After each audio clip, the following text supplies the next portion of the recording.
Welcome to the Authentically Elisa podcast, Reshaping Business with Integrity, the podcast where we explore how to run your business authentically and with integrity.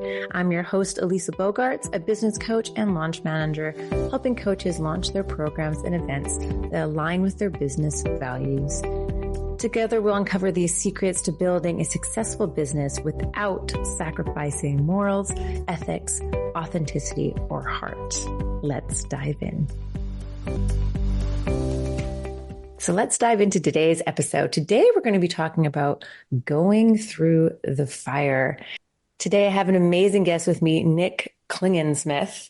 And Nick is an inspiring keynote speaker and professional achievement expert. Nick had to make a change.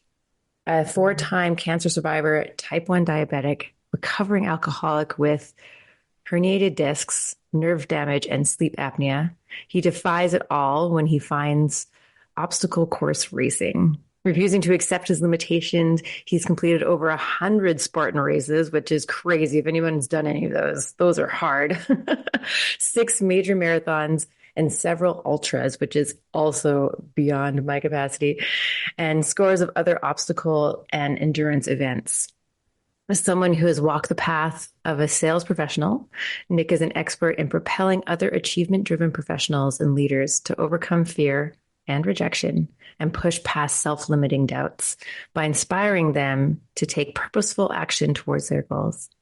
Nick is a raw and passionate storyteller who holds nothing back when revealing who he used to be and the person that he is now. Welcome, Nick. Thank you for having me. How you doing? Yeah, I'm great. Thank you. I love that we met on another sort of kind of podcast YouTube show. And I just absolutely loved your story and was so inspired by your resilience and how you sort of push through things. And sometimes I think of points in my life or even points now where I think, I just have this lack of motivation. I was just so inspired by how you have completely transformed your life. So tell us a bit about your story, and why you're so passionate about what you do now. Well, God, where do I start? I'm gonna say the first turning point because it was actually 8 years ago this month that my boss walked into my office and he looks at me and says, "I want to do a Spartan race and you're going to do one with me." And I looked at him with this fierce determination in my eyes and I said, "No." Yeah. Like, are you crazy? No, fuck no. I had no intention of making myself that uncomfortable.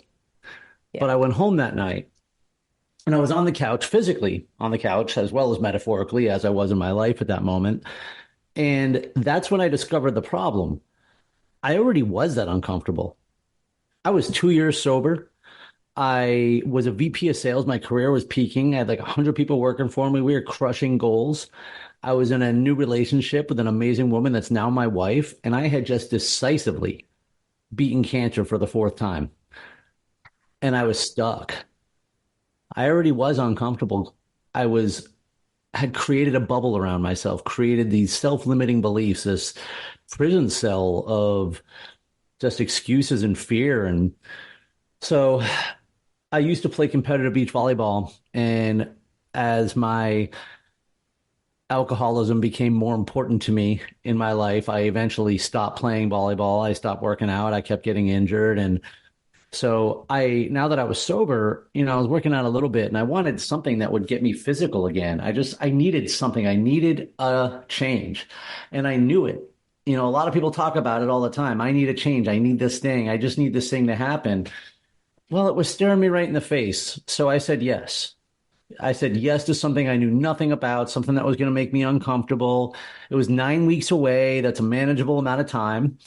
And I was like, at the end of this, I'll be getting back in shape. I'll have the routine down and I'll be able to just maybe I'll start playing volleyball again. And what happened over the next 9 weeks was a transformation because my first race experience was transformative. I just went on and on talking about all these excuses I made for myself. And yet here I was out there in a 10-mile trail run, covered in mud and dirt and grit and awesomeness and overcoming obstacles and carrying heavy objects. And it wasn't, there was no limitations. There was no fear, no doubt. And I defied everything that I previously had believed about myself. And so when I jumped the fire that day, I wanted more. And that's how it all got started is I had to say yes to a new experience. I had to do something that was going to intentionally make me physically, mentally, emotionally, spiritually uncomfortable. I needed to disrupt my life. Wow.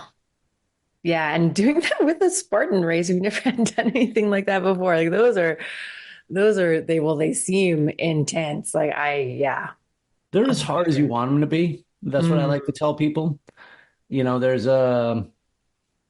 I'm doing an obstacle course race this weekend in Dade City, Florida, a Savage race, which is another obstacle course race, and I'm going to run in the pro division. That doesn't make me a pro, um, but I'm not. I'm going to run fair. Actually, I don't even know. I might even drop back because I'm kind of dealing with an injury, and I'm going to do a 24-hour Tough Mudder the following weekend, and I'd rather save it for that. So when I do the Savage this weekend, I might be at 60%. right. And so it's only going to be that much hard, Like when I do that Tough Mudder, it's 24 hours. It's going to be hard no matter what.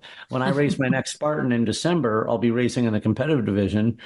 And even though I'm really only competing against myself, I'm going to go give it everything I've got. And so I want it to be one of the hardest races I've ever done. Wow. But the next day, I'm going to go out with my wife and some friends, and I hope that race doesn't hard at all. So it's all what you want it to be. What's the effort you're willing to give? What is the outcome you're looking to acquire? Right. Yeah. And is that what you are doing now, like in terms of your career and what you do and helping these achievement driven professionals, really? So to really give the Reader's Digest version of the rest of that story is, racing became a lifestyle for me. And throughout that process, I learned good habits are a gateway drug. I started improving in mind, body, and spirit, literally physically changing my diet, changing the way that I sleep, changing the way that I stretch, meditate, working on how I think and process information. So it became an all around lifestyle of improvement for me. And there was a point where all of it was threatened of being taken away. And I had to make a decision because ultimately mindset is a choice. Bad shit happens to good people.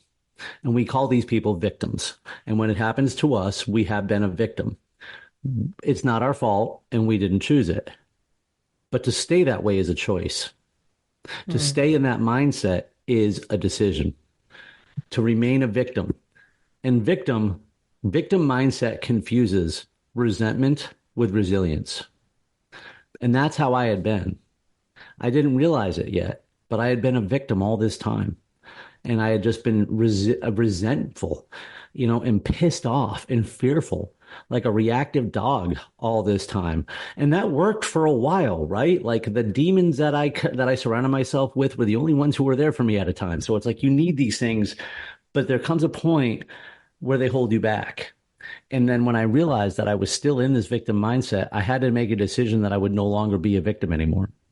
I chose that I will not be defined by my circumstances, but my triumph over them. And that's not just limited to the things that have been thrust upon me, medically or otherwise. It's a way of life that I have chosen for myself now. When life presents a challenge or an obstacle, it's like a fucking game to me now. And I'm not saying that I'm not fearful. So ultimately, and I'm going to come back to that in just a moment, I started writing my book in 2019, and the first book, Through the Fire. And it was the second year of that book where I spent revising and write. Actually, you know what? In the interest of authenticity, let me say this. The first version of that book was 125,000 word ego manifesto. All right. It was like, it was 125,000 words. It was like a Spartan like history, a training journal, full life story, bioepic. But what it wasn't was honest, mm, because when I would share my shortcomings and share the parts of personal development and growth, I built in excuses. I told stories about why I did the things I did. And I realized when I was making the second version and I had to start cutting things down, and I'm like, man, this is just fluff. And I'm like, well, I can't because otherwise I have to cut out the bad thing I did too. I can't put that in there if I can't put it in a better light. And I'm like, what's the point then? What's the point of writing this book and putting it out there for the world to see? Look, nobody's going to care about who I am if they don't know who I was. It's not going to matter what I've done or what I'm doing if I'm not brutally honest about who I was. And so when I revised the book and I got honest with myself, it was through that process where I began to see the pattern to it all, the tragedy and the triumph, and that resilience, in fact, building resilience is a process. And so fast forward now, what I do is, yeah, I work with achievement driven professionals, and I work with them on breaking out of their limiting mindset and setting really big, scary, gigantic, earth shattering, epic goals, breaking those down to tangible objectives, and then breaking those down to the wildly specific and stupidly simple action steps to get started. Because 8 years ago, I said yes to one new experience. And now, after 25 years in sales and 20 years in logistics, now I'm a best-selling author, I'm a motivational speaker and a coach. These are things that would have never been possible had I not said yes to that race. Yeah. And also, if you hadn't, well, I guess, yeah, the book was after. I mean, there wasn't a book. All it was Yeah. a guy bitching about his life. I mean, Yeah. that's all there was. So obstacle Yeah. course racing is controlled adversity. And in the interest of, so in resilience, right, we are not born resilient. Or better yet, I believe we are born with the ability to, we have the gene, we do have the trait, but it's like a muscle. You have to develop it. You have to exercise it. You have to do uncomfortable things. You have to go through it to get through it. And if you don't use it, you can't build it. So I am nothing special, nothing at all. All I did was survive. And that's what built like the armor at first. The change in mindset of realizing that life isn't fair. Shut up. It's going to keep coming. Bad things will keep happening. And the more I wallow in it, the less power I have in my life to do something about it. And I just don't want to be a victim anymore. There's Yeah. like part of, and this just goes back to the abandoned child in me a little bit. People handle rejection in different ways, right? Yep. I was never willing to let someone know that they hurt me. So like if I was in a relationship or something and I thought the girl was screwing around, even just a little bit, I'm done like that fast. And I would never like speak ill of that person or anything. I never wanted to let anyone know that I was hurt or wounded. Like it was just this like defense mechanism that was poisoning. Mm. So, again, eventually it's like, well, all right, maybe if I don't want those people to have this power over me, then like what, maybe I can voice it. Maybe I can get real about it.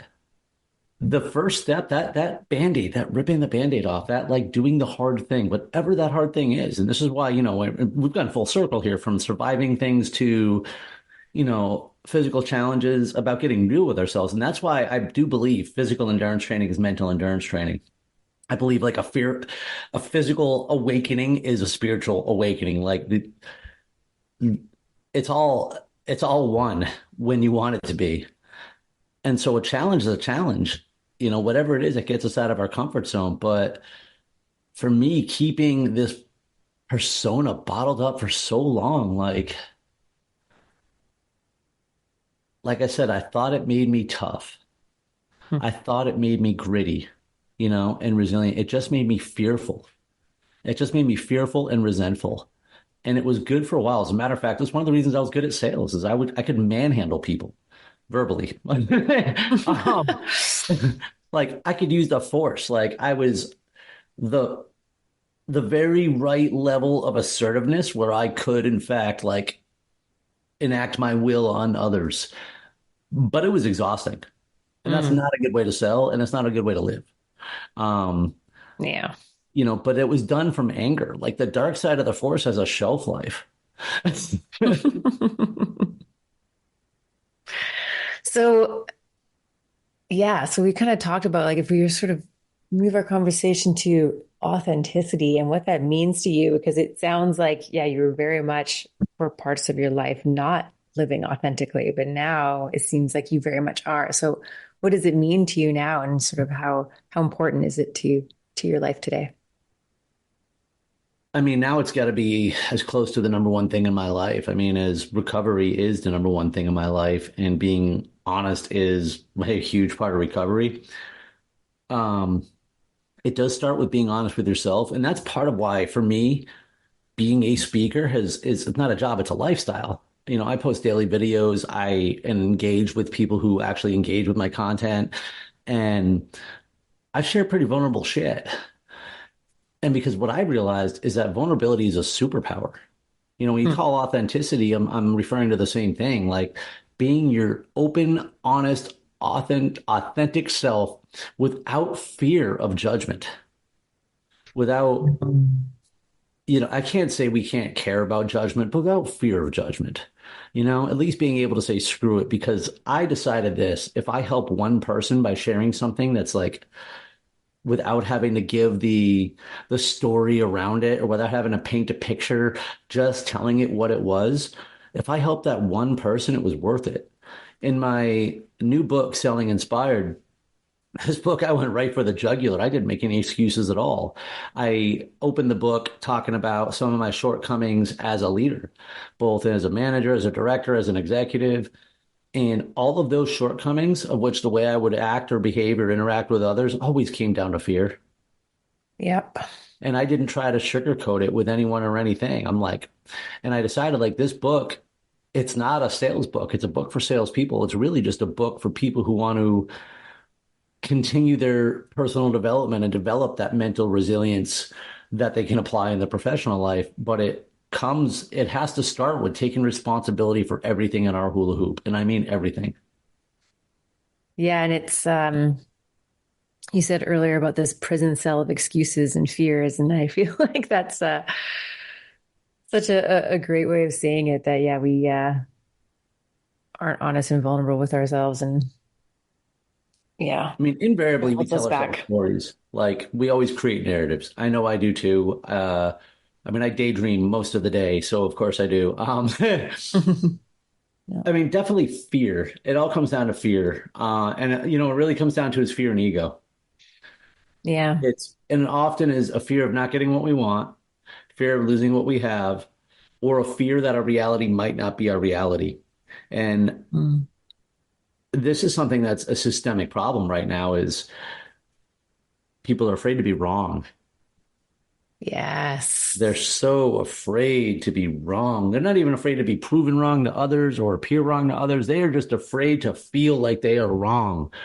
So, congratulations. Everybody's getting dumber every day.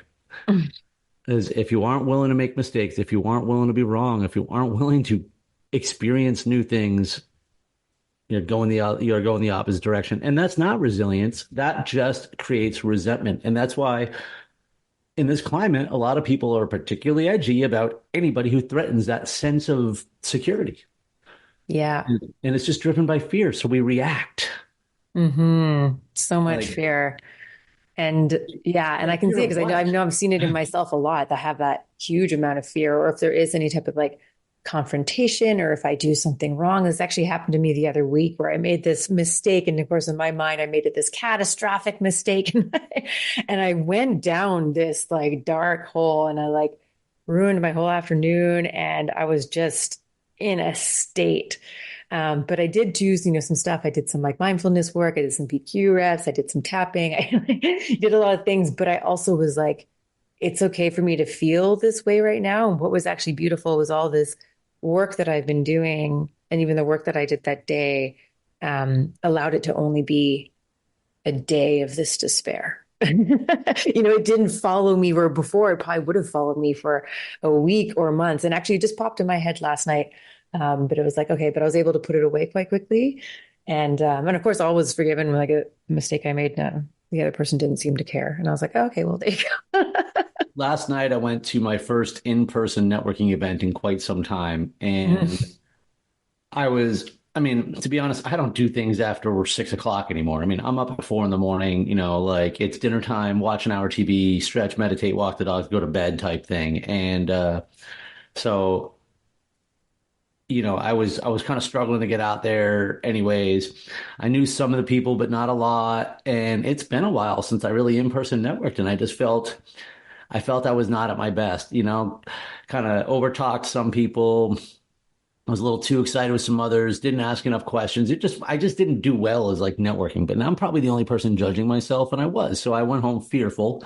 I had the Mhm. thought, and then I have to remember a couple things. Most people are as self-involved as I was last night, so they're not thinking about how I was, they're thinking about how they were. Number two, all I have to do is somebody did think that I was a little too overboard or chatty. All I have to do is not be that way next time.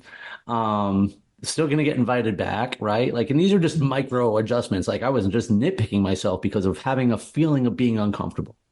Yeah. Which is weird because, I've done this 1,000 times. I just hadn't done it in a while. So when I just broke the fears down to what does it really mean?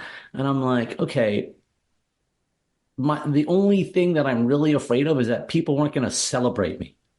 You know what I mean? Like every other thing was this minor way that I could improve or do better, and nothing that I need to be concerned about. It wasn't going to hurt me at all, even if it even if I maybe missed opportunities to do better, that's what next time it's for. So really, the only fear that I had was about my ego. Right. Yeah. What a stupid ass reason to waste time, to waste energy, Yeah. to lose focus. What a stupid, stupid reason. And I mean, when you can break it down and realize that's what it is, it's a lot easier to let go. And for me to talk about it with you, like that's the other thing, because I rationalized this with myself this morning. It didn't mean I'm completely over it. But now that we Right. spoke about it and I outed it, when I talked about some of these neurotic feelings, but here's the thing, somebody somewhere somehow will comment or reach out or at least have the thought, I'm not the only person who's ever felt that way. Yes, exactly. Yeah. Yeah. Yeah. We all go through these things. And so, talking about and just like, how inspirational you are with your resilience, can you sort of share maybe like a tip or some way of how someone can actually build that resilience? Absolutely. www.spartanrace.com. No, no, you know what? Yeah, actually, I was thinking about that when you were talking about that. I remember because I've run a few marathons, and as training, we always said that you're like, if it was easy, everybody would do it. Well, And marathon that's is a perfect example too, because the first thing we have to do is we do need a why. We need something we're working towards. And marathons are perfect examples of building resilience and why a lot of people cite that and why a lot of even employers like to hire people who achieve those things because it's not like you just woke up one day and run a marathon. It's like a 4 month commitment, and it's not just I train a couple days a week. It's like your whole life is surrounding this event. From eating, sleeping, like you're pooping, you're training, your Saturdays are running. you're yes. all and then you have to plan the travel, you have to plan your nutrition, these things come in, blah blah blah, strength, recovery, yada yada. Like it just takes, it's not that it consumes your life necessarily, but for me, what it does is it actually forces me to be more purposeful and like intentional with the rest of my life. So I waste a lot less time, right? So that's one of the Mm. very first things is it forces intention.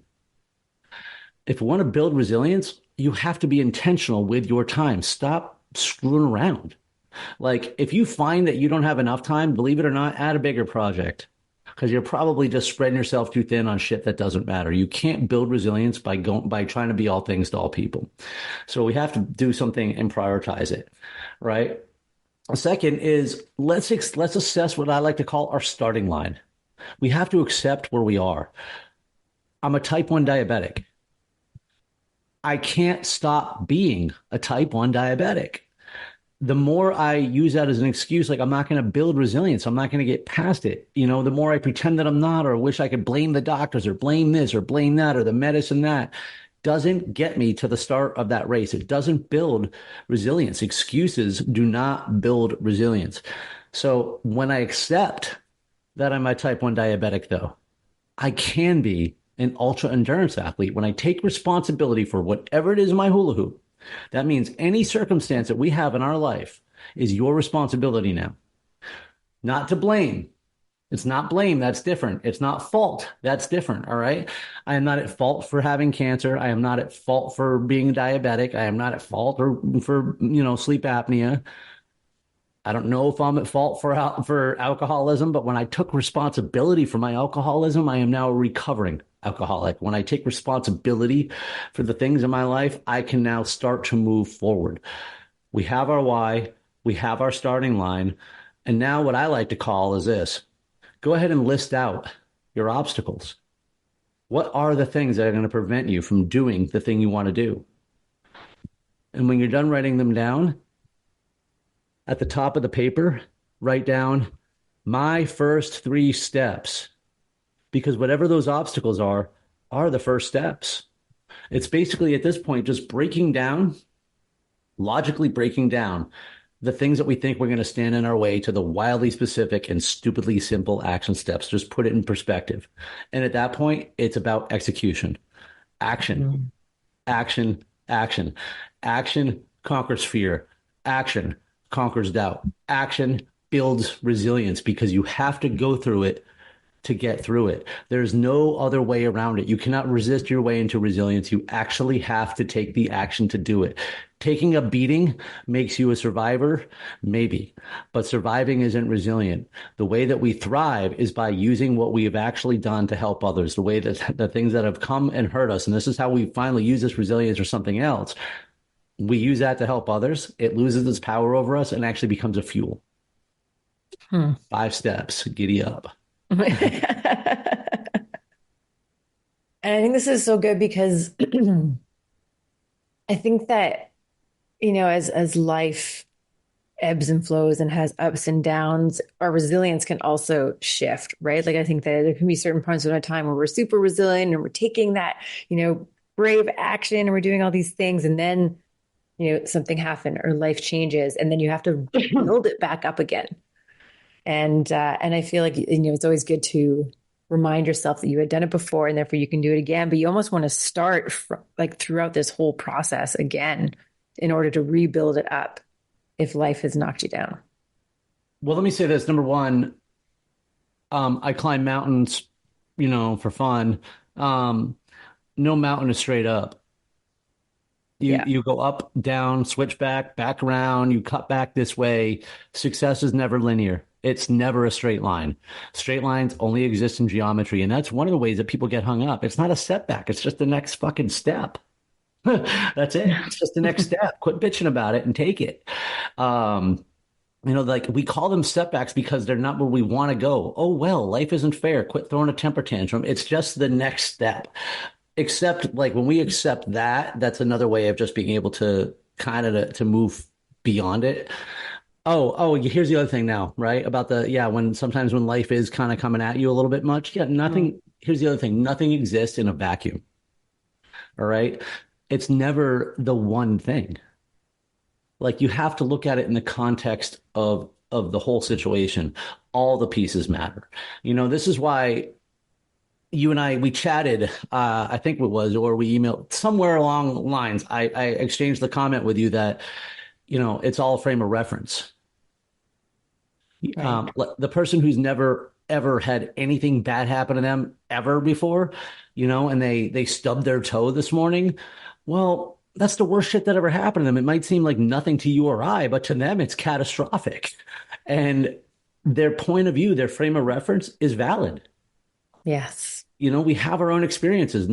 Our paths aren't linear either. And that's why, honest to God, this isn't I'm not trying to be the humble warrior, but I don't think there's anything unique about me. Part of that is the people I surround myself with, because you understand, people like me, normal people don't find their way into this shit. So it's people like me. All right. And they've done what I do in a year sometimes. And a lot of them have a lot more of a heroic story than I do. So that also puts it in perspective, because I don't want to be unique. Who wants to be the most broken person? That's just woe is me.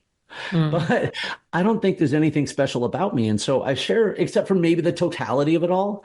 But I think that can just make me relatable. Right. Well, Well, this has just been so amazing. Thank you so much for sharing everything that you did. There's so many things that I'm taking away, but yeah, how was like even at the very beginning, we go back to this prison cell of excuses and fears, really just kind of reminded me of some parts of my life where I've put myself into that prison cell. And so, in ways to sort of break free. And one way of doing that is to choose to no longer be a victim because wallowing in it just really takes away your power. And some ways to start building that resilience is to really force intention, prioritize it, and accept where you are because excuses, they don't build resilience. And, then from there, list out all of your obstacles and figure out what those first three steps are. And then take that action. Do those steps one by one, regardless of how it feels or how scary it may be. Well, let And me break. then use Oh, I'm that sorry. I amazing just wanted to add resilience on that to, if I could. yeah. The one part on that one, and this is where it's even written down on my whiteboard over here. Break things down to the stupid. So when I say break things down to the wildly specific and stupidly simple action step, let's say there's a big issue I'm having with the insurance company or something, and a lot of things could ride on it, a lot of money, a lot of inconvenience, blah, blah, blah. Like, and it's beyond my comfort zone to have to make this phone call and deal with, or just something. Let's say there's a conversation I need to have with somebody, right? That is beyond my comfort zone. We Yeah. know we need to step beyond our comfort zone, but I think we mistake that with thinking that we need to simply jump in the fire. Here's the first step. If I have to engage with somebody over a phone call and that call is going to cause me all this anxiety, what's the first step I need to do? So write it down. Step one, get the phone number. Like, okay, once I've done that, what's next? Schedule the time to make the call. Okay, check. Okay, it's 11:45. Make the call. Like, well, there's no time to resist. I only gave myself 5 minutes to do it. It's step one, two, three. But when we break, and then that was a terrible example, but when we break things down to the stupidest, simplest, it removes the excuse. It just simply removes the next excuse because the excuse we give ourselves for not doing something, we're making an excuse about step five, not step one. Mm, that's a So, very good point. we look at step 10 and think we can't do it. So, nobody, one step at a time is the only way anyone has ever gotten anywhere. One day at a time is the only way the calendar works. We don't need to resist it. Just accept it. Don't think down the line. Resilience is built by using it. And again, above all, what are you doing it for? Because resilience thrives when there is a deep sense of purpose. Yeah. And then how can you eventually use it to help others? That's it. Find a way, make a process, tell stories. Just when you go through it, for me, journaling about it, writing about it, talking about it, that's Mhm. where the lessons kind of come out to me. It's almost like I see it in the reflection of other people. And even if it's just, I go like, I don't want to use this phrase, but leading by example, or even just sharing that vulnerable moment with somebody, or, even if you just give somebody a glimpse of this resiliency that it might inspire them, it doesn't have to be something big. You don't have to become this inspirational speaker. You could, could be amazing, but there's so many little ways that we can help people. And maybe sometimes we do it without even realizing. Sometimes It's it's just a the smile. one of the coolest things ever. And you gotta understand, like, I don't know what the word is for someone like me. Because I post daily motivational content all over the internet on all my social channels, sometimes multiple times a day, and I get a lot of messages from people, and I know that I help people. But depending on the social channel, on TikTok, I have like 1,600 followers, so I am not an influencer. So I don't know what the word is for someone who just does those things, but I'll tell you what, that's the most rewarding part. It really is. Like, I started doing it because I had a message, it would help. And of course, I would start slowly building some brand recognition. But, I do it because it helps. But here's the coolest shit. It's not the comments that I get on Instagram or something like that. On Instagram, I have like maybe 1,200 followers. So I'm saying that like a lot of strangers shouldn't know who I am. But Right. at every Spartan race, there's always at least somebody who comes up to me and tells me like, hey, I love your videos, or, thank you for that. And I love that one message you did. And it's, I don't know, it's just so like, it's fulfilling. That's what it is. It's very fulfilling to know that despite the fact that, it's just you being authentic, putting it out there in the world. There's maybe somebody sees it, maybe somebody doesn't. And randomly they find you in a crowd and tell you this. It's kind of nice. And I would even say to people out there, even if it is, go beyond sort of Facebook and all that, even just these small everyday moments that you can have with, anyone or even a colleague at work or a family member or a friend or even just someone on the street who did something, even if it's just a small gesture or they said something, take the time to go and thank them. I would say, go up to them and be like, hey, when you said that thing to me that time like that, I can't let you know how much that, changed my day or whatever it was, whatever impact it had on you. I would say go up to that person and share it with them, because I think that, I think we help people in so many ways without even realizing it. And it's kind of nice to, get that feedback, even if you're not someone that you saw them on Instagram and then you see them at a Spartan race. It could just be your colleague who, did something nice for you one day and you can just really appreciate them for it. Absolutely. And so speaking of online platforms, where can our listeners find you online? Find me on my website at stridemotivation.com. If you are interested in talking about goals, I would love for you to book a call. I am everywhere on the internet at Stride Motivation. And do you have any final words of wisdom to finish us off? What you just said about sharing positivity. Mm-hmm. Every once in a while, there's some douchebag out there who just wants to wallow in misery and bring people down. Well, screw them, because here's the thing.